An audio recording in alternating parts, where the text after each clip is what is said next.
सखी सहेली।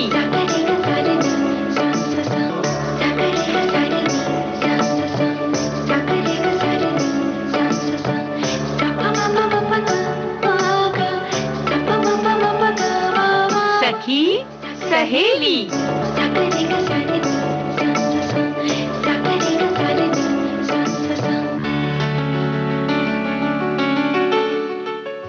सभी सखियों सहेलियों को मंजू द्विवेदी और रेणु चतुर्वेदी का नमस्कार। रेणु जी, आज राष्ट्रीय प्रदूषण नियंत्रण दिवस है और ये आज की कितनी बड़ी समस्या है ये हम समझ सकते हैं। अभी देखिए, हाल ही में जब ये लॉकडाउन हुआ था तब हमने देखा कि सारी गाड़ियां चलना बंद हो गई, सारी फैक्ट्रियां बंद हो गई। तब हमने जो प्रदूषण नियंत्रण की वजह से जो फर्क था वो हमने प्रत्यक्ष महसूस किया। मतलब ये हाल ही की बात है। जी हाँ, ये हाल की बात है। और वहीं हम जब समझ सकते हैं कि सूर्य की रोशनी हो, चाहे ये ताजी हवा, ठंडी हवा, किस तरह से हमारे शरीर के लिए जरूरी है। तो आज हम धूप की झप्पी की भी बात कर लेंगे कार्यक्रम में, और वहीं वीरांगना कनकलता बरुआ के बारे में बातचीत करेंगे। और चूड़ी खनकेगी कि बिंदी चमकेगी पता नहीं, आज बिंदिया चमकेगी। अच्छा, तो चलिए, बिंदिया चमकेगी, ये हमारे आज गीत मंजरी का विषय है। तो ये सारी चीजें तो हम करेंगे ही, लेकिन पर्यावरण प्रदूषण की जो बात है, मतलब यानी कि उस पर जो नियंत्रण की जरूरत है, उसका महत्व हम बखूबी समझ गए हैं। यानी कि पर्यावरण का शुद्ध रहना हमारे लिए कितना जरूरी है। बिल्कुल। और आज का जो दिवस है यानी कि राष्ट्रीय प्रदूषण नियंत्रण दिवस, ये उन हजारों लोगों की याद में है जो कि 2 और 3 दिसंबर 1984 को भोपाल गैस त्रासदी का शिकार हुए थे। इस दिवस को मनाने का मुख्य उद्देश्य प्रदूषण और उसके नियंत्रण के बारे में लोगों में जागरूकता फैलाना है। और भोपाल गैस त्रासदी में अपनी जान गंवाने वाले मृतकों को सम्मान देने और उन्हें याद करने के लिए प्रतिवर्ष ये दिन मनाया जाता है। ये पूरे विश्व में इतिहास की सबसे बड़ी औद्योगिक प्रदूषण आपदा के रूप में जानी गई थी। और सिर्फ उस समय जो आपदा हुई नहीं, उसका परिणाम अभी तक देखने को मिल रहा है कि आगे की जो और भी नस्ल आई, जो बच्चे आए, उनके बाद में जो पीढ़ियां आई, वो भी कहीं ना कहीं बाद में थोड़ा कम होता गया, लेकिन बहुत हद तक प्रभावित रही उस त्रासदी के कारण। हाँ, रेडिएशन का प्रभाव उनके ऊपर भी देखा गया अब तक भी।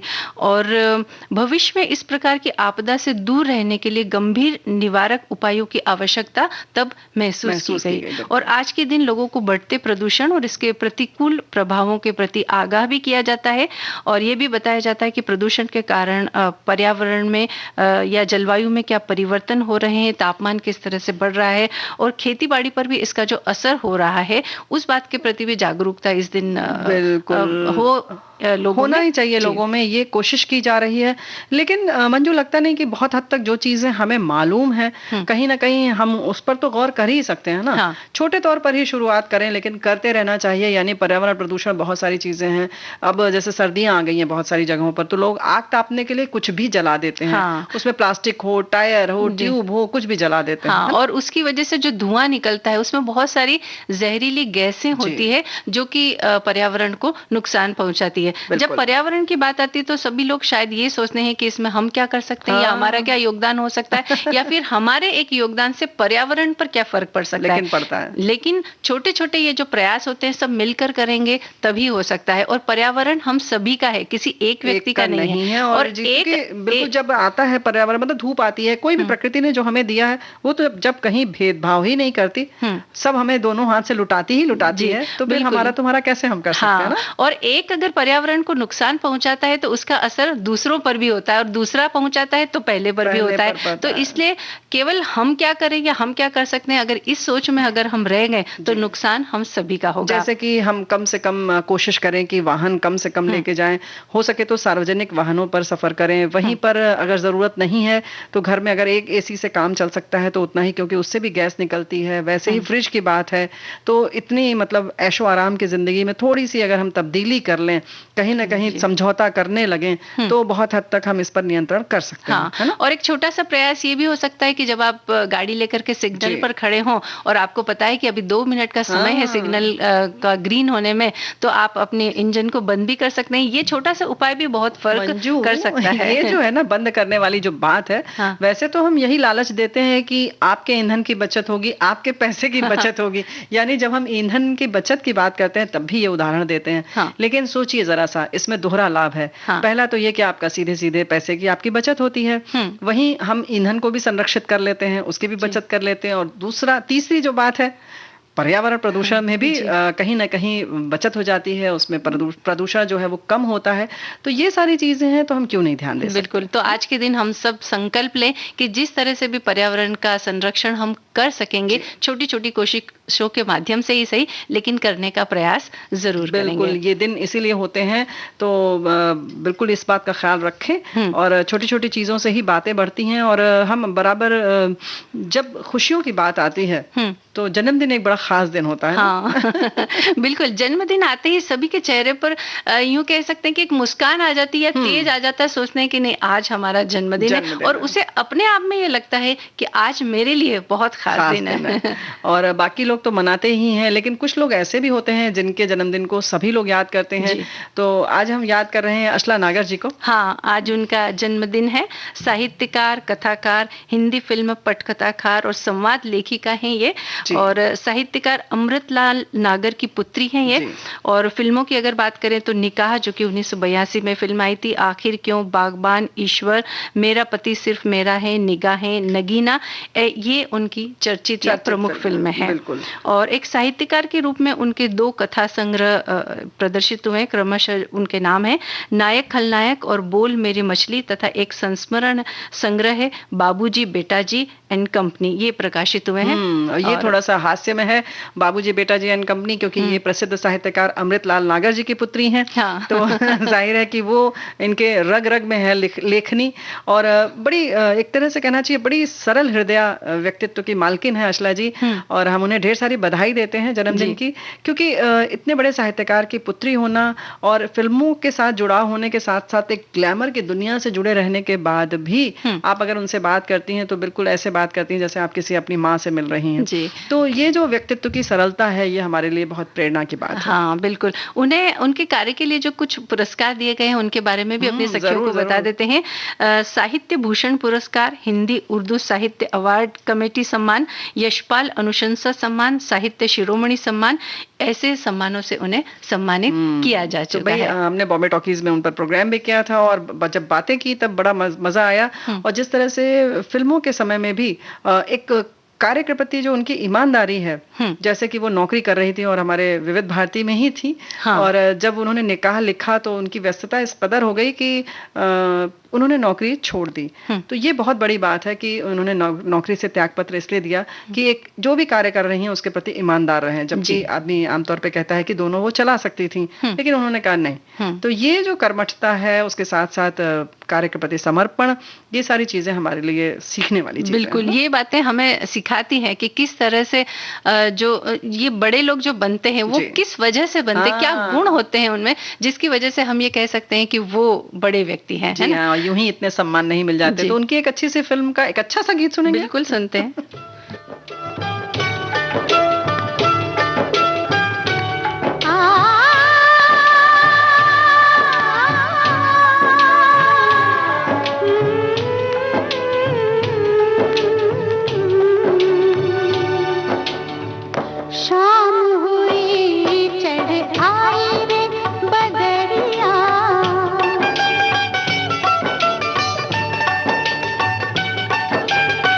शाम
हुए होठ मेरे, खोए खोए नैन मेरे, गूंजते हैं प्राणों में मधुर मधुर बोल तेरे, मेरे साथ बैन करे,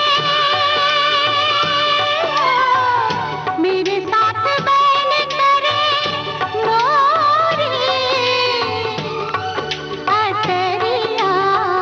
शाम हुई चढ़ आई रे बदरिया, शाम हुई चढ़ आई रे बदरिया।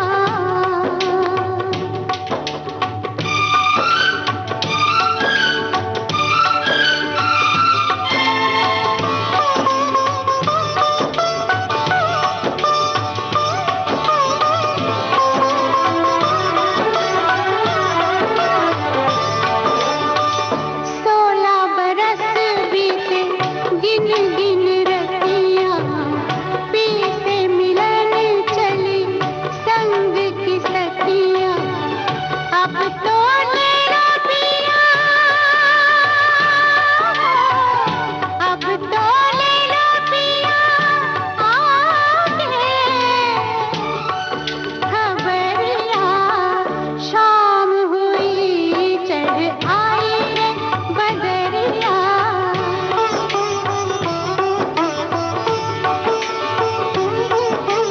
पानी भरे नी दफा, शाम हुई चढ़ आई रे बदरिया।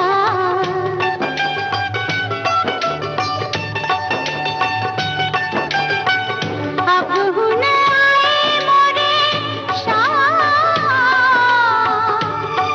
सावरिया, शाम हुई चढ़ आई रे बदरिया, शाम हुई चढ़ आई रे बदरिया। आखिर क्यों फिल्म का ये गाना हमने सुना रेणु जी। और अगर हम चाहते हैं ना कि भाई बदरिया चढ़ा है और ऐसा दिखे भी, तो इसके लिए हमें पर्यावरण को अच्छा रखना होगा और रचला जी को भी धन्यवाद देना होगा। जी हाँ, इतने प्यारे गीत के लिए और एक बार फिर से ढेर सारी शुभकामनाएं। और जो अपने स्वास्थ्य की बात हमने कहा कि जादू की झप्पी के साथ साथ धूप की झप्पी भी बहुत जरूरी है, बहुत आवश्यक है। और अभी तो सर्दियों के दिन, हालांकि मुंबई ऐसी जगह है कि जहाँ बहुत ज्यादा सर्दी नहीं होती है, लेकिन दूसरी जगहों पर तो सर्दी अभी बहुत अच्छी तरह से पड़ने लगी है। और सर्दियों की जो धूप होती है बड़ी गुनगुनी लगती है, सुहाता है, बहुत सुहाता है कि हम बैठ जाएं जितनी भी देर, थोड़ी सी भी अगर धूप की चलकी है, सो क्यों जाए दोपहर में। जी हाँ, मतलब जितनी हो सके उसको ग्रहण करने की हम कोशिश करते हैं। और ये कोशिश होना भी चाहिए क्योंकि ये हमारे स्वास्थ्य से संबंधित है, बहुत जरूरी है। हाँ, लेकिन जो धूप की बात है ये सर्दियों वाली, ये हम कपड़ा पहन के और पूरा ढक तक के और रजाई ओढ़ के जो सोचते हैं वो वाली नहीं चाहिए। इसमें पूरे शरीर में सीधे धूप की किरणें पड़नी ही चाहिए। यानी कहने का मतलब यह है कि धूप जो है विटामिन डी का एक मुख्य स्रोत है। यानी प्राकृतिक तौर पर यह स्रोत ईश्वर ने हमें दिया है जो बिल्कुल मुफ्त है, जिसका हमें उपयोग करना चाहिए। और धूप जब हमारी त्वचा के संपर्क में आती है तभी विटामिन डी हमें मिलता है। लोग ये सोचते हैं कि भाई हम तो 3-4 स्वेटर वगैरह सब पहन कर, टोपा पहन करके सब बैठ जाते हैं धूप में, और फिर सोचते हैं कि धूप में बैठे हैं, विटामिन डी की कमी कैसे हो सकती है। लेकिन ऐसा नहीं है। धूप जब केवल हमारी त्वचा के संपर्क में आती है तभी विटामिन डी हमें मिल पाता है। इसीलिए बचपन में बच्चों को कम से कम 5 वर्ष की उम्र तक देखो, पहले पूरे कपड़े उतार के मालिश करके और पहले आधे घंटे धूप में छोड़ दिया जाता था। और वो भी एक समय होता है, यानी कि सुबह 9 बजे से पहले की अगर धूप है, 8 बजे के पहले, ये दिन पर निर्भर करता है। आजकल 9 बजे के पहले की भी चलेगी, लेकिन अगर गर्मी का दिन है तो 7 बजे के पहले या 8 बजे के पहले वाली जो धूप होती है वही ज्यादा फायदेमंद होती है। बिल्कुल। और धूप की आवश्यकता क्यों है, या लोग कहेंगे कि भाई विटामिन डी की इतनी भी क्या आवश्यकता है जो आप बार बार कहते हैं, तो इसका भी कारण हम बता देते हैं। क्योंकि जो हमारे शरीर में हड्डियां होती है या जैसे दांत होते हैं, बाल होते हैं, इनमें कैल्शियम की बहुत जरूरत होती है, या खास तौर से हड्डियों की मजबूती के लिए। लेकिन कैल्शियम का अवशोषण तभी होता है जब विटामिन डी हमारे शरीर में मौजूद हो, पर्याप्त मात्रा में हो तभी। अब होता क्या है ना रेणु जी कि जब भी उन्हें लगता है कि कैल्शियम की कमी है तो खूब सारे सप्लीमेंट है वो खाने लग जाते हैं और वो ये सोचते हैं कि इतना कैल्शियम खा लिया, अब क्या कमी, कैसे कमी हो सकती है, हो ही नहीं सकती है। जरूरी है, विटामिन डी के बगैर कुछ भी संभव नहीं है। और रिकेट्स बीमारी जैसे कि पैरों का, अगर आप अक्सर देखा होगा कि पैर मुड़े मुड़े से रहते हैं, धनुष जैसे हो जाते हैं, वो सब विटामिन डी के कमी से ही होता है। तो बच्चों में वो जैसे अक्सर देखते हैं, फिर उसको मालिश भी करते हैं, उसको धूप में बैठाते हैं, तब जाकर ये ठीक होता है। तो विटामिन डी की कमी तो मतलब सीधे सीधे हड्डियों से तो इसका है ही संबंध, लेकिन जो कह रही हो कि कैल्शियम के पचने के लिए और कैल्शियम का कैसे अवशोषण हो, इसके लिए भी विटामिन डी सहायक है। हाँ, बिल्कुल जरूरी है। और केवल शारीरिक तकलीफों की ही बात नहीं, मानसिक भी कई सारी परेशानियां हो सकती है अगर विटामिन डी आपको नहीं मिले या हमें नहीं मिले, तो उसके लिए भी जरूरी है। अब ये जो अभी सीजन है, इसमें तो आप सुबह की धूप कम से कम 40 मिनट तो ले ही सकते हैं, कोई इसमें दिक्कत नहीं है। तो 40-50 मिनट की सुबह की धूप है, उसमें आप जितना हो सके अपनी त्वचा को धूप के संपर्क में आने दें और इस तरह से आप विटामिन डी की कमी को दूर कर सकते हैं, उसका पूरा लाभ उठाएं। हाँ। और जो ये एक बात और है, ये हम लोग अगर धूप की झप्पी की जो बात कर रहे हैं, ये तो शारीरिक बात हो गई, या यूं कह सकते हैं हम कि स्वास्थ्य संबंधी बात हो गई, स्वास्थ्य से ही जुड़ी बात है। अगर जैसे सर्दियों में जहां बहुत सर्दी पड़ रही है, ठंड पड़ रही है, वहां पर जब दिन में आप धूप लेके बैठते हैं धूप में अच्छी तरह से, तब रात में भी आपको ठंड कम लगती है। हाँ। ये बराबर देखा गया है। ये मतलब एक तासीर देखिए प्रकृति ने हमें क्या दिया है। हाँ। मतलब धूप की तासीर ऐसी है, अगर आप हीटर आदि के सामने बैठते हैं तो जैसे ही आप हटते हैं वैसे ही ठंड लगने लगती है। लेकिन अगर आपने दिन में धूप खूब अच्छे से सेक ली है, बदन को खूब अच्छे से धूप दिखा दिया है, तो यकीन मानिए हमारा तो अनुभव किया हुआ है कि रात में उतनी ठंड नहीं लगती है जितनी कि सामान्य दिनों में मतलब उसका असर बहुत आगे तक रहता है। यानी जो प्राकृतिक चीजें हैं, यूं कह सकते हैं वो लॉन्ग लास्टिंग है, बहुत दूर तक जाती है। तो प्रकृति का तो कोई विकल्प दूसरा हो ही नहीं सकता। हाँ, हम ये जरूर है कि थोड़े बहुत दूसरे उपाय अपना लेते हैं ठंड से बचने के लिए। वो जरूरत तो देखो उनकी भी है। अगर आप कभी बीमार हैं या रात में अचानक आपको जरूरत है, तो हम हीटर और बाकी सुविधाओं को नकार नहीं सकते। लेकिन इनके लिए जो सम्मान है या इनकी जो महत्ता है, वो किसी से कम नहीं है और किसी से तुलना नहीं कर सकते, है ना। हाँ, और गीत की महत्ता को भी तो हम नकार नहीं सकते ना रेणु जी। चलिए एक गीत सुनवाते हैं। जरूर।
हुआ है हुआ कुछ नहीं है, क्या हुआ है हुआ कुछ नहीं है, बात क्या है पता कुछ नहीं है, मुझसे कोई खता हो गई तो इसमें मेरी खता कुछ नहीं है, खूबसूरत है तू रुत जवान है, आज मौसम हो आज मौसम बड़ा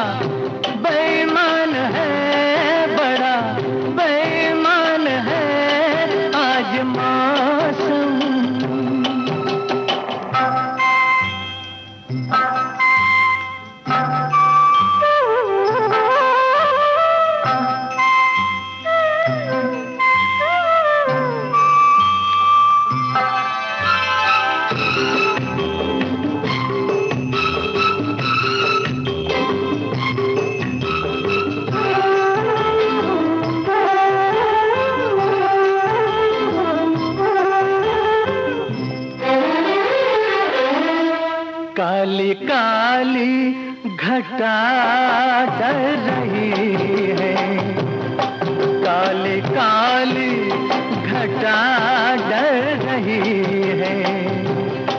ठंडी आहें हवा भर रही है, सबको क्या क्या गुमां हो रहे हैं।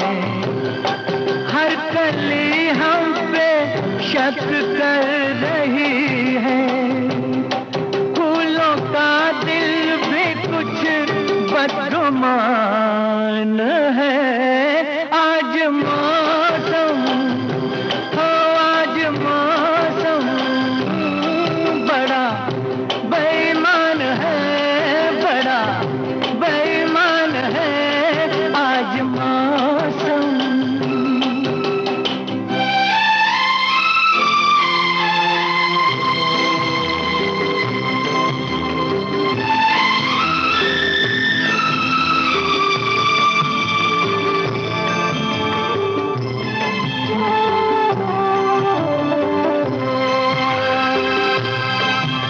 मेरे यार ऐ हुस्न वाले, ऐ मेरे यार ऐ हुस्न वाले, दिल किया मैंने तेरे हवाले।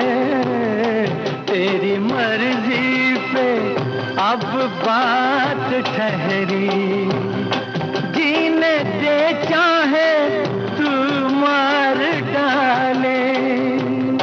तेरे हाथों में अब मेरी जान है। आज मौसम हो, आज मौसम बड़ा बेईमान है, बड़ा बेईमान है आज मौसम। आने वाला तूफान है, कोई तूफान है आज मौसम हो, आज मौसम बड़ा बेईमान है, बड़ा बेईमान है आज मौसम।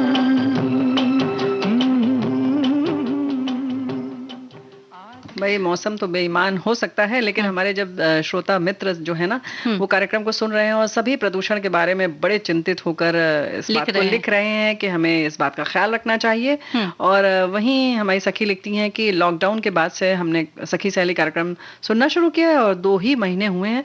प्रतिदिन छत की धूप में बैठकर इस ठंड में जो गुनगुनी धूप का आनंद होता है ना, और 3 बजे का समय और सखी सहेली कार्यक्रम सुनने का आनंद दुगना हो जाता है। मन प्रफुल्लित हो जाता है, आपके लफ्जों में ये बातचीत होती है, जानकारियां होती हैं, सब कुछ मजेदार होता है और धूप में आती हुई झपकी भी गायब हो जाती है, हमारा दिन बन जाता है। तो भाई हम तो यही चाहते हैं कि आपका दिन बना रहे। हाँ, है ना? और मुझे वो दृश्य मेरी आंखों के सामने घूम गया रेणु जी के, जब है ना ठंड है, बहुत अच्छी खासी ठंड पड़ रही है और हम धूप में बैठे हुए हैं और आराम से, आपने देखा होगा गांव में कभी तो मटर छीलते हुए, कभी वो चने छीलते हुए बैठे रहते हैं या मूंगफली खा रहे हो, तो कुछ भी हो सकता है। और हमारे देश में जो कह सकते हैं ना कि प्रकृति ने प्रचुर मात्रा में सब कुछ दिया है, उतनी ही सर्दी, उतनी गर्मी, बारिश और सब कुछ। और हमारा देश बहुत सारी चीजों में बहुत समृद्ध है। वहीं पर हमारी बहुत सारी ऐसी वीरांगनाएं हैं जिन्हें हम बार बार याद करते हैं। और आज हम याद कर रहे हैं कनकलता बरुआ जी को, जिन्होंने मात्र 18 वर्ष की आयु में ही बता दिया कि किस तरह से उनके दिल में देशभक्ति का जज्बा है और देश के प्रति जो प्यार है उसके लिए वो सब कुछ करने को तैयार है। बिल्कुल रेणु जी। और भारत की आजादी के लिए स्वतंत्रता संग्राम में शामिल लोगों की कतार बहुत लंबी है, लेकिन इसमें कम उम्र के क्रांतिकारियों की संख्या भी बहुत है। और कनकलता जी, हाँ बिल्कुल। तो उन्होंने कम उम्र में ही देशभक्ति और देश के लिए शहादत जिस तरह से दी है, तो उन्होंने ये साबित कर दिया कि शहादत की कोई उम्र नहीं होती है। असम के कृष्णकांत बरुआ के घर में 22 दिसंबर 1924 को कनकलता का जन्म हुआ था। 5 वर्ष की उम्र में उनकी मां कर्णेश्वरी देवी का निधन हो गया। कुछ वर्षों बाद पिता कृष्णकांत का भी देहांत हो गया और अल्पायु में ही मां पिता के गुजर जाने के बाद कनकलता की नानी ने उनका पालन पोषण किया। कनकलता घर गृहस्थी के कामों में भी हाथ बटाती और पढ़ाई भी करती। असम के प्रसिद्ध कवि ज्योति प्रसाद अग्रवाल, जिनके असमिया भाषा में लिखे गीत घर घर में लोकप्रिय थे, कनकलता इन गीतों से काफी प्रभावित रहती थी। इन गीतों ने कनकलता के बाल मन में राष्ट्रभक्ति के बीज अंकुरित किए और ये वहीं से उस दल में शामिल हो गई और जो भी उस तरह अभियान होता था उसमें वो बढ़ चढ़ के हिस्सा लेने लगी। बिल्कुल। मई 1931 में असम के गमेरी गांव में विद्यार्थियों के सहयोग से एक सभा आयोजित की गई, जिसकी अध्यक्षता ज्योति प्रसाद अग्रवाल कर रहे थे। कनकलता मात्र 7 वर्ष की उम्र में उस सभा में शामिल हुई। बाद में इस सभा में भाग लेने वालों को राष्ट्रद्रोह के आरोप में बंदी बना लिया गया। 8 अगस्त 1942 को अंग्रेजों भारत छोड़ो प्रस्ताव पारित हुआ और देश के कोने कोने में फैल गया। असम के शीर्ष नेताओं को जेल में डाल दिया गया। ज्योति प्रसाद अग्रवाल ने तब नेतृत्व संभालते हुए एक गुप्त सभा की, जिसमें 29 सितंबर 1942 को तेजपुर की कचहरी पर तिरंगा फहराने का निर्णय लिया गया और इस दल का नेतृत्व किया कनकलता जी ने और आगे तिरंगा लेकर चलती रहीं और वहीं अंग्रेजों ने गोलीबारी की। और सबसे पहली गोली कनकलता जी को लगी। और कहते हैं ऐसा कि उन्होंने तिरंगे को गिरने नहीं दिया, यानी कि अंतिम सांस तक उसको उठाए रही। और कुछ ऐसा हुआ जिसको कहते हैं ना रिले रेस जैसे, कि पीछे से लोग आते रहे और तिरंगा हाथ में उठाते रहे, गोलियां चलती रहीं, लोग गिरते रहे, लेकिन तिरंगे को किसी ने गिरने नहीं दिया। और अंत में जाकर जो जिस लिए ये अभियान चलाया गया था, ये आंदोलन किया गया था, उसको सफल किया गया, यानी कि तिरंगा फहरा दिया गया उस स्थान पर। यानी कनकलता जब सबसे आगे थी और सब लोगों ने देखा कि सबसे पहली गोली उन्हें लगी, इसके बावजूद भी हालांकि वो खुद गिर पड़ी थी, लेकिन उन्होंने तिरंगे को गिरने नहीं दिया, झुकने नहीं दिया। तो वो जो जज्बा था, उस जज्बे को देख करके दूसरे लोगों को भी प्रेरणा मिली और उन्हें लगा कि जब इतनी कम वर्ष की एक महिला अगर ऐसा कर सकती है तो दूसरे युवा क्यों नहीं कर सकते। वो आगे आते चले गए, गोलियां चलती चली गई, लेकिन सभी ने तिरंगे को संभाल करके रखा। ऐसा होता है ना कि जब हम केवल सुन रहे हैं इस वक्त ये बात और ये जोश जैसे कि अपनी रगों में दौड़ने लगता है, लगता काश हम वहां होते। तो वहां जो उस वक्त जो लोग रहे होंगे, जब दृश्य देखा होगा तो जाहिर है कि एक मतलब अजीब सी उनके मन में कह सकते हैं ना उत्तेजना सी हुई होगी, एक हौसला बढ़ा होगा कि नहीं, ये हमें नहीं होने देना है। किसी ने अपनी जान पर मतलब न्यौछावर करके उसको संभाला, आजादी को संभाला है ना। तो ये बातें भी जब हम कर रहे हैं ना, सचमुच रेणु जी वो दृश्य मेरे भी आंखों के सामने घूम रहा है। और यूं कहते हैं ना कि हाथ के रोंगटे खड़े हो जाते हैं जब इस तरह की हम बात करते हैं कि कैसा उनका जज्बा रहा होगा, कैसा उनके अंदर जोश रहा होगा और आजादी का जुनून कैसा रहा होगा कि अपनी जान तक की उन्होंने परवाह नहीं की। तो कनकलता बरुआ का बलिदान और देश के लिए उनका संघर्ष इस रूप में याद किया जाना चाहिए कि देश के लिए देशभक्ति और अपना सब कुछ न्यौछावर करने के लिए ना तो उम्र की कोई बाधा होती है और ना ही उस परिवेश की बंदिशें होती है जिसमें वो पले बड़े हैं। देश के लिए समर्पित एक जज्बा ही काफी है अपना सब कुछ न्यौछावर करने के लिए। तो हम इस वीरांगना को शत शत नमन करते हैं। बिल्कुल।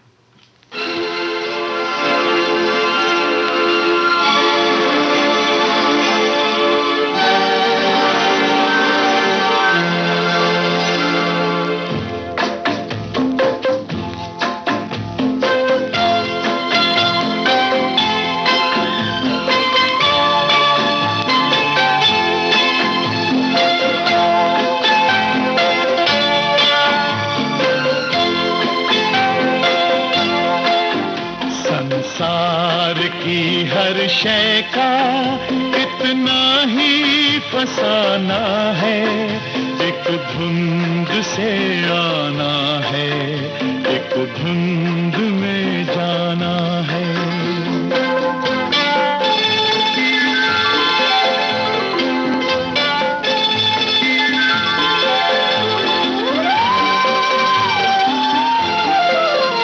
ये राह कहाँ से है, ये राह कहाँ तक है, ये राज कोई राही समझा है न जाना है। संसार की हर शय का इतना ही फसाना है, एक धुंध से आना है, एक धुंध में जाना है।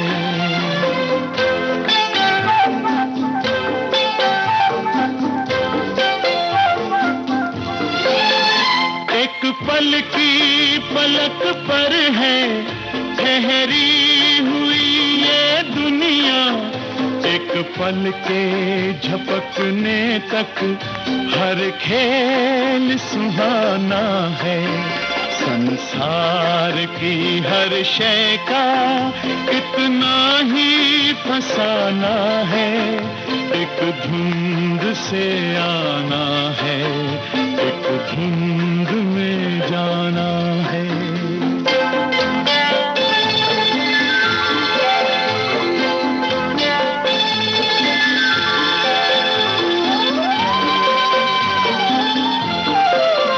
क्या जाने कोई किस पर, किस मोड़ पे क्या बीते, इस राह में ऐ राही हर मोड़ बहाना है।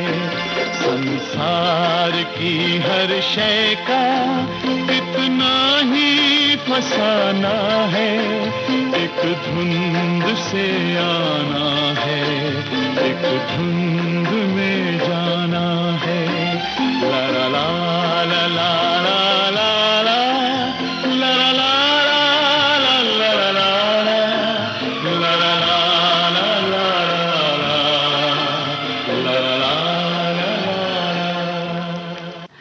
हाँ, तो रेणु जी फसाना तो यही है कि धुंध से आना है, धुंध में जाना है, लेकिन जो लोग कुछ खास कर जाते हैं वो युगों युगों तक याद किए जाते हैं, है ना। अब आज चूंकि बुधवार है बड़ा ही खास विषय होता है। गीत मंजरी के अंतर्गत आज हमारा विषय है बिंदी, है ना। तो बिंदी को सुहाग का प्रतीक माना जाता है। कहते हैं कि बिंदी के बिना श्रृंगार अधूरा रहता है। पहले समय में महिलाएं माथे पर कुमकुम लगाती थीं, जिसे प्राकृतिक तरीके से बनाया जाता था, लेकिन बदलते समय के साथ बाजार में अलग अलग शेप की, स्टाइल की, कलर में स्टिकर बिंदी और कुमकुम के स्थान पर वो बिंदियां आ चुकी हैं। जिनको टिकली भी पहले कहा जाता था, अब उसको टिकली नहीं कहते हैं, चिपकाने वाली बिंदी स्टिकर वाली आ गई हैं। लेकिन जो पहले लगाया जाता था उंगली से, उसका बहुत खास प्रयोजन था। जो ये स्थान है, एक तो जो सारी बहुत ज्यादा संवेदनशील स्थान है, नाड़ियां बहुत है यहाँ पर, एक एक्यूप्रेशर का तो काम करता ही है। उसके साथ अगर उसको माने, जैसे कहते हैं ना कि आपके आंखों की एक्सरसाइज होती थी, जो पहले कुमकुम लगाते थे, जिसको कहते हैं ना, आप जब दोनों आंखों को बीच में अपने भौं के, जो बिंदी लगाने का स्थान तो हमारी सभी सखियों को मालूम है, दोनों भौं के बीच में लगाया जाता है। तो जब आप लगाते हैं तो आपकी दोनों पुतलियां जो है वो बीच में ऊपर की हो जाती हैं। तो इस तरह से आपकी आंखों का एक व्यायाम भी छोटा सा हो जाता है थोड़ी सी देर में। तो बिंदी लगाने के पीछे अगर हम वैज्ञानिक कारण देखें तो यही है कि जब हम बिंदी लगाते हैं तो बार बार हमारा हाथ वहां पर जाता है, यानी अनायासी या यूं कहते हैं अनजाने में ही हम बार बार वहां पर प्रेशर देते हैं, और वो प्रेशर जो है एक्यूप्रेशर की तरह ही काम करता है। तो जो वहां पर एक्यूप्रेशर का बिंदु होता है उसे आज्ञा चक्र कहते हैं, अजा चक्र कहते हैं। तो उस बिंदु पर जैसे प्रेशर पड़ता है तो उसकी वजह से बहुत सारी बीमारियां ठीक होती हैं, या यूं कहें कि हमारे कार्य करने की क्षमता बढ़ती है, या यूं कहें कि जैसे महिलाओं की आदत होती है ना कि बहुत सारे काम एक साथ करती हैं वो, तो कभी ध्यान यहाँ जाता है, कभी ध्यान वहां जाता है, तो ध्यान भटकाने की बजाय उसको ध्यान को एक जगह पर एकत्र करने का भी काम करती है। तो इस तरह से बहुत सारी वजह है। और उसके साथ साथ एक बात और है कि हम उस, यानी कि उस आज्ञा चक्र को सक्रिय करते हैं। और सक्रिय जब कर देते हैं तो जाहिर है कि उसका पूरा हमें मुनाफा मिलता है, फायदा मिलता है। तो फायदे की जब बात आती है तो एक गीत हम बिंदी पर सुन लें जी। सब तिथियन का चंद्रमा जो देखा चाहो आज, धीरे धीरे घूंघटा सरकाओ सरताज।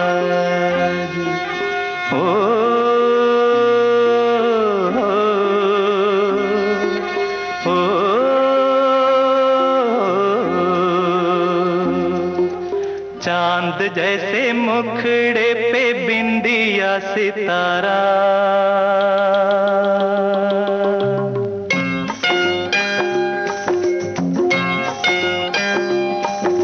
चांद जैसे मुखड़े पे बिंदिया सितारा, नहीं भूलेगा मेरी जान ये सितारा वो सितारा। माना तेरी नजरों में मैं हूँ एक आवारा हो आवारा, नहीं भूलेगा मेरी जान ये आवारा वो आवारा। चांद जैसे मुखड़े पे बिंदिया सितारा, ओ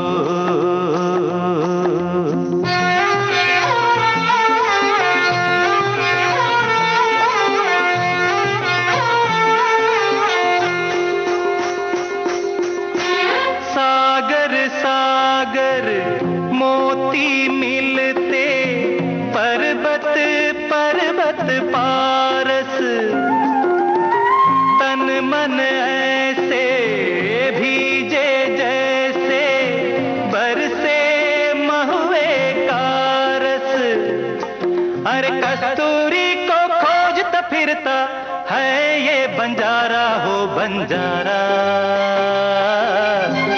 नहीं भूलेगा मेरी जान ये बंजारा वो बंजारा। चांद जैसे मुखड़े पे बिंदिया सितारा, ओ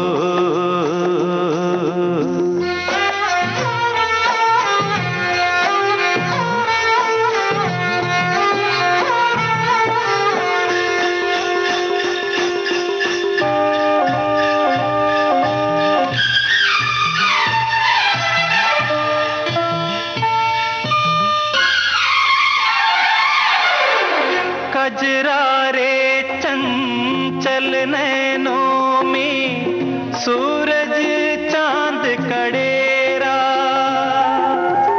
रूप के इस पावन मंदिर में हंसा करे बसेरा। प्यासे गीतों की गंगा का तू ही है किनारा हो किनारा, नहीं भूलेगा मेरी जान ये किनारा वो किनारा।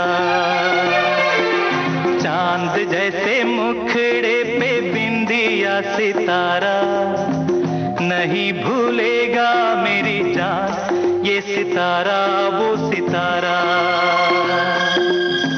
माना तेरी नजरों में मैं हूँ एक आवारा हो आवारा, नहीं भूलेगा मेरी जान ये आवारा वो आवारा। चांद जैसे मुखड़े पे बिंदिया सितारा। हमारे हिंदी फिल्मों में ना रेणु जी बिंदी के ऊपर भी बहुत सारे गीत बने हैं, और स्त्री के सौंदर्य को उसमें किस तरह से बढ़ावा होता है उस बात को भी दर्शाया गया है। दमकता हुआ चेहरा बिंदी की वजह से और दमकने लगता है, हाँ। और उसकी कांति बढ़ जाती है। और इसके साथ साथ जैसे इस गीत में भी है कि बिंदी भी कुछ ऐसी पहचान अपनी आदमी के व्यक्तित्व की बन जाती है बिंदी की वजह से। हाँ। किसी को जैसे कहते हैं अच्छा वो जो बड़ी बिंदी लगाती है, किसी को कहते हैं जो बड़ी खास अलग अलग तरीके की बिंदी लगाती है, या कुछ ऐसे भी लोग हैं जो लिक्विड वाली बिंदी यानी कि जो पानी जैसे जो रंग वाली आती है उससे तरह तरह की उसमें चित्रकारी करती हैं।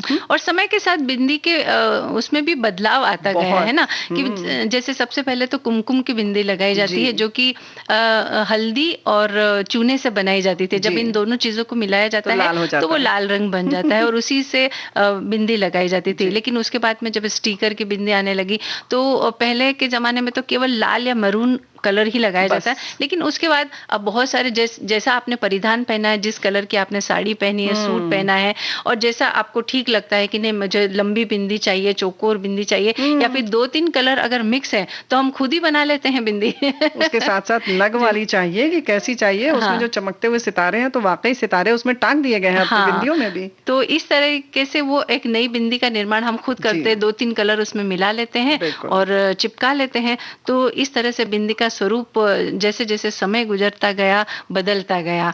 तो अब जाहिर है कि जब हमारे बाकी फैशन में जब परिवर्तन हुआ तो बिंदी क्यों पीछे रह जाती है। तो बिंदियों ने कहा कि नहीं, हम भी आगे हैं और जितने रंग आपने वस्त्रों में हैं उतने धारण किए हैं, उतने रंग की बिंदी भी लगाई जाती है। कुछ लोग तो जो आपके कुर्ते में डिजाइन होती है या साड़ी में डिजाइन होती है, जो छोटी सी कोई बूटी बनी है वही चित्रकारी कर लेते हैं सिर पर, बड़ा सुंदर लगता है, एकदम मैचिंग हो जाती है। तो ये एक तरह से फैशन का ये भी तरीका है। फैशन भी बिंदी, मतलब बिंदी भी फैशन में शामिल है बाकायदा। बिल्कुल शामिल है। और जिस तरीके से हमने अभी कहा कि फैशन में शामिल है, हमारी प्राचीन परंपराओं का भी तो ये प्रतीक है कि किस तरह पुराने जमाने से हम बिंदी लगाते आए हैं। और इसी के साथ एक चंदन का टीका भी लगाया जाता है, चंदन की बिंदी भी लगाई जाती है। तो उसके पीछे का ये है कि उससे जो है दिमाग के अंदर या माथे के अंदर ठंडक रहती है। तो सिर दर्द जैसी समस्या अगर हो तो भी चंदन का टीका या चंदन की टीकी लगाई जाती है, वो भी उसके पीछे एक बात रही है। पुरुष लोग अधिक तरह से लगाते हैं, या पहले के अगर हम लोग अगर परंपरा की बात कर रहे हैं तो जो स्त्रियां विधवा हो जाती थी वो ज्यादातर चंदन का टीका सर पर रखती थी। शांत रहता है, आज्ञा चक्र जैसे तुमने कहा मंजू, इसीलिए वो स्थान जो है बिल्कुल शांत रहे। ऐसे ही जो अलग अलग जगहों पर, कान के लोब पर या इस बाहों पर, अलग अलग जगहों पर इस तरह से चंदन भी लगाया जाता है। चंदन का अपना महत्व है, लेकिन जो कुमकुम की बिंदी की बात है उसका अपना महत्व है। तो दोनों के लिए अलग अलग बनाया गया है ये। बिल्कुल। तो जो हमारे शरीर की मुख्य नाड़ियां जो होती है ना, कहते हैं कि ये उनके मिलने का स्थान होता है। तो जिस जगह पर हम बिंदी लगाते हैं और जब ये मिलती है एक साथ और वहां पर जब हम प्रेशर देते हैं तो बहुत सारी बीमारियों को ठीक करने में इससे सहायता मिलती है, बच जाते हैं हम। और वहीं पर एक बात कुछ लोग ये भी कहते हैं कि अगर आपको कोई हिप्नोटाइज करने की कोशिश करता है तो बहुत हद तक बिंदी उसमें अवरोध, मतलब आप बचते हैं। अच्छा। जो करता है हिप्नोटाइज उसमें अवरोध वो पैदा करती है। तो अगर आपने बिंदी लगाया है तो बहुत हद तक आप हिप्नोटाइज होने से बच जाते हैं। तो ये कुछ चीजें हैं, यानी कि जो आपको हिप्नोटाइज करना चाहता है वो जब आपकी बिंदी जब चेहरे पर देखता है, अगर खाली है तो कहीं ना कहीं हद तक वो सफल हो जाता है। लेकिन बिंदी है वो उसे अवरोध पैदा करती है। तो बिंदी इसलिए भी लगाई जाती है। और वैसे भी साड़ी के संग तो बिंदी, मतलब जिसको कहते हैं ना चोली दामन का साथ है। साड़ी है तो बिंदी होनी ही चाहिए। और अगर बड़ी बिंदी है तो फिर क्या बात है। लेकिन उसी के साथ साथ चेहरे का आपके आकार क्या है और उसका बहुत, अगर छोटा सा चेहरा है तो छोटी सी बिंदी अच्छी लगती है, अगर चेहरा बड़ा है तो जाहिर है बड़ी बिंदी अच्छी लगती है। और वही पहचान भी हो जाती है। कई महिलाओं की पहचान होती है। और जैसा कि आपने कहा कि वो जो बड़ी बिंदी लगाती है। और आजकल बिंदियां इस तरह के एक पैकेट में बड़ी सज धज के आ जाती है। जैसे पहले तो एक डिब्बी में कुमकुम भर के रखा जाता था, लेकिन अब जो पैकेट में जो आ गई है बिंदियां, तो महिलाओं के पास इतने सारे पैकेट होते हैं कि वो आसानी से मतलब सेलेक्ट कर सकती है कि हाँ आज ये नहीं, छोटी वाली, बड़ी वाली, या ये कलर की या वो कलर की। बड़ी आसानी होगी, बस वहां से निकाली और चिपका ली। लेकिन जो बिंदी के पीछे जो गोंद होता है, कई बार उस गम से जो है कुछ एलर्जी की समस्या भी होने की शिकायत होती है। तो उसके लिए एक छोटा सा उपाय ये है कि आप लगातार ना लगाएं। जैसे रात को सोते समय आप निकाल लें और वहां पर कोई तेल लगा लें, जैसे सरसों का तेल या खोपरे का तेल लगा लें, तो ये समस्या नहीं होगी। या फिर अगर समस्या और थोड़ी ज्यादा है तो कुछ दिनों के लिए ना लगाएं, या फिर कोई ऐसी एक दवाई लगा लें जिसकी वजह से वो जो एलर्जी है वो खत्म हो जाए। इसके साथ साथ पहले गीत सुन लेते हैं, फिर और बातें करते हैं।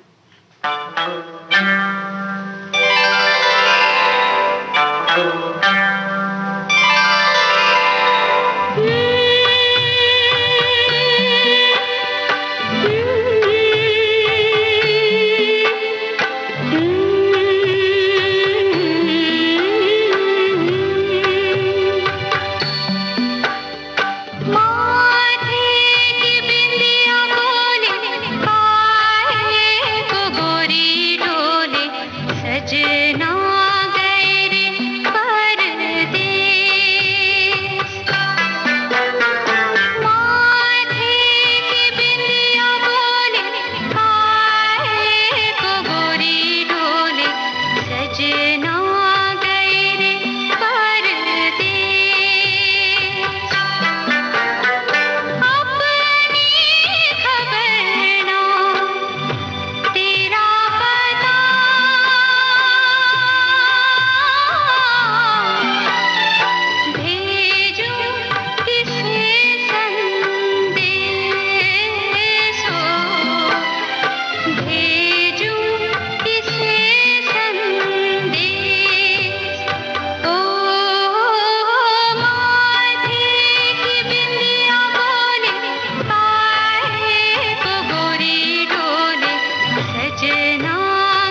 मुझे याद नहीं।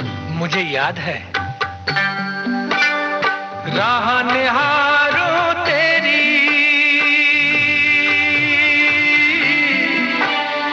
दिन हो या रैन हाय,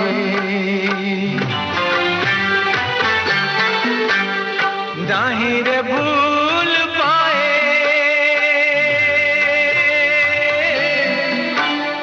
तुझको ये नैन हाय।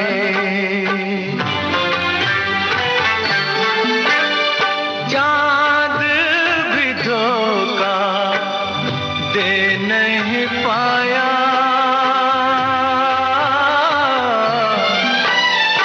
बरसों लिया तेरा भेष हो, बरसों लिया तेरा भेष हो।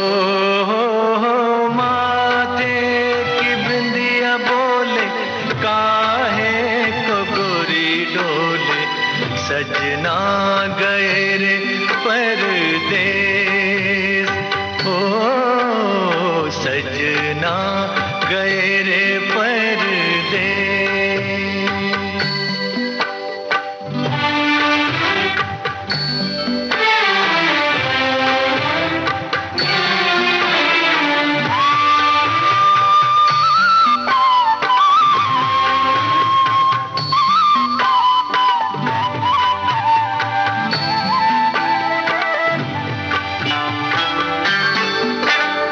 रो रो दीवाने बीती,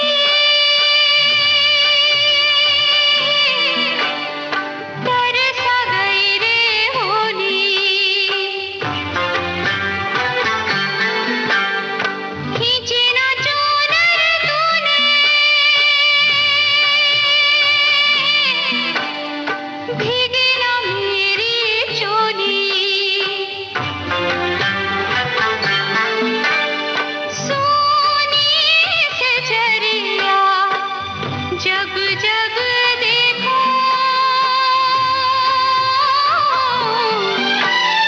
लागे जियारा पे ठेस हो, लागे जियारा पे ठेस हो। माथे की बिंदिया बोले काहे को गोरी डोले, सजना गए रे परदेस। अपनी खबर ना तेरा पता,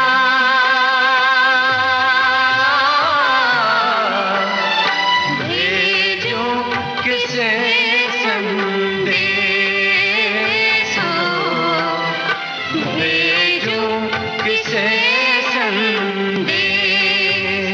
हो माथे की बिंदिया बोले काहे को गोरी डोले, सजना गए रे परदेस। हो सजना गए रे परदेस। सजना। तो ये एक और गीत हमने सुन लिया बिंदी के बारे में, या बिंदी की जो बात कर रही हो मंजू की, अगर निशान पड़ जाता है कुछ उसके लिए, तो इसके लिए जो दो चार चीजें और भी हैं, जैसे कि आप स्थान बदल बदल कर बिंदी लगाएं। अगर आप एक ही स्थान पर ना लगाएं, अगर स्टिकर वाली लगा रही हैं, थोड़े दिन आप थोड़ी ऊंची पर बिंदी लगा लें, थोड़ा ऊपर लगा लें उस स्थान को छोड़कर। दूसरा, आप उसके आकार बदलती रहें, जैसे गोल लगाती हैं तो कभी लंबी लगा लें, तो वो बाकी जगहों पर हवा पानी लगती रहेगी, है ना। और वहीं चौकोर कभी लगा लें, स्थान बदलें।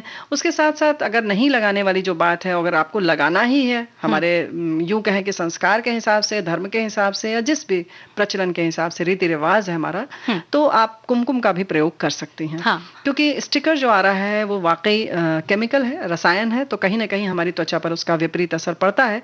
और इसके साथ साथ ये भी ना सोचे कि नहीं ये बहुत जरूरी है, तो हमारी त्वचा कितनी भी खराब हो जाए तो हमें लगाना ही है।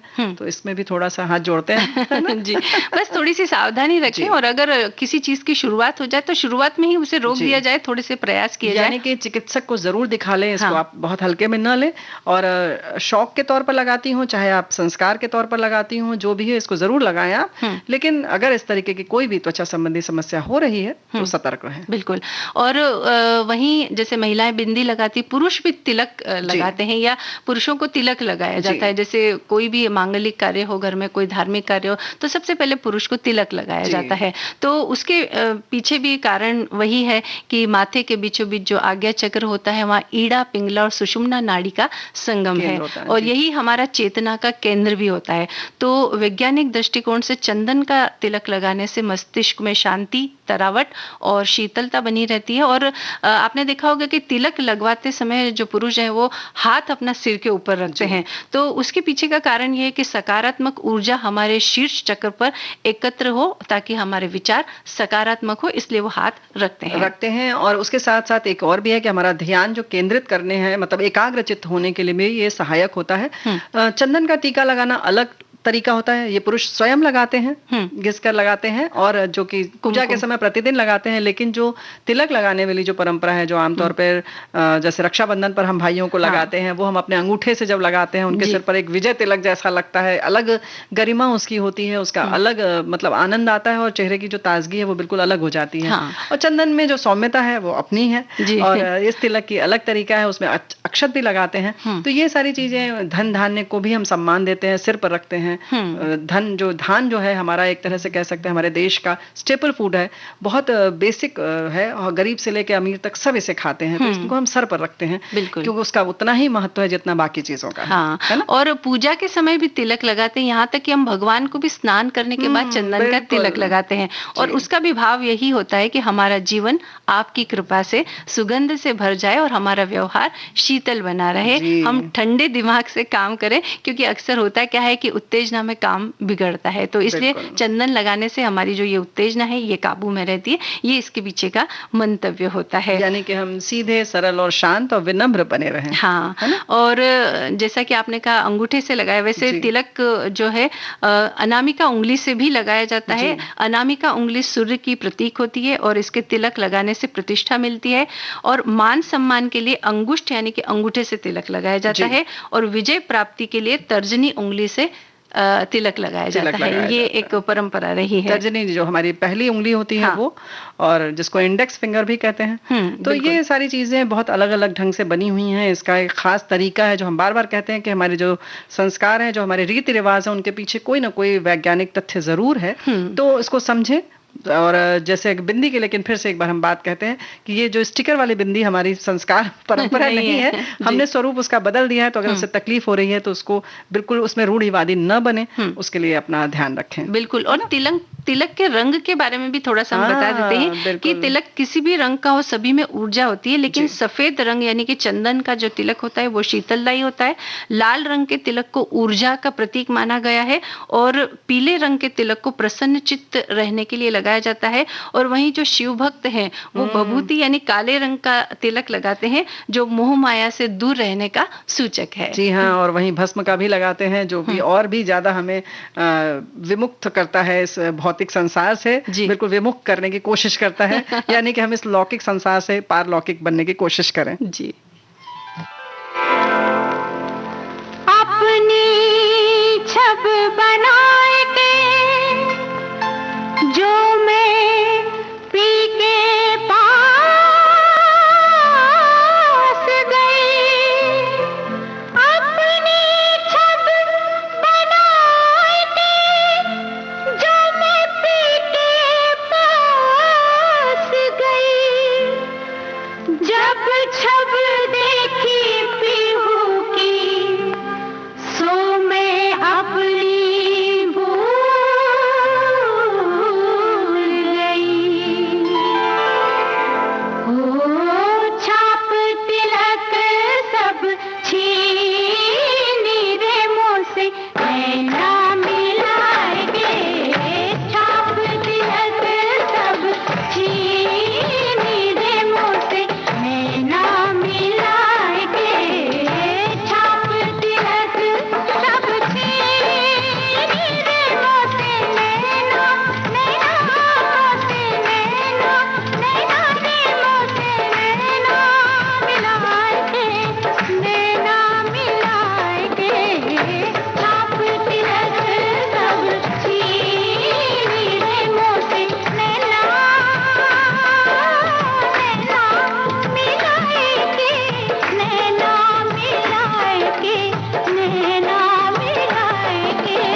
अपनी सी अपनी सी अपनी सी रंगली मेरे मुझसे नैना मिलाए के छाप तिलक सबकी मेरे मुझसे नैना मिलाए के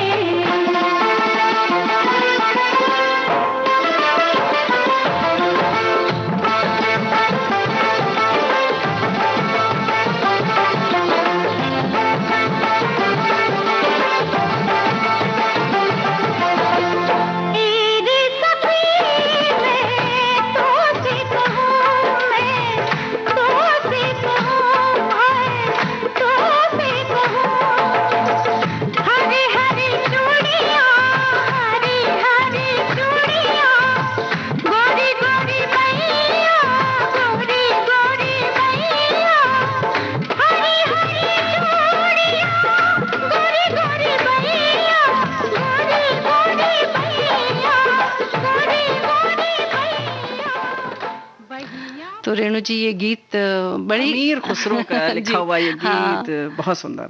तो अब आज का जो ये कार्यक्रम है सखी सहेली हमने समाप्ति की तरफ है, तो इजाजत लेते हैं अपनी सखियों से। आप सभी को मंजू द्विवेदी और रेणु चतुर्वेदी नमस्कार।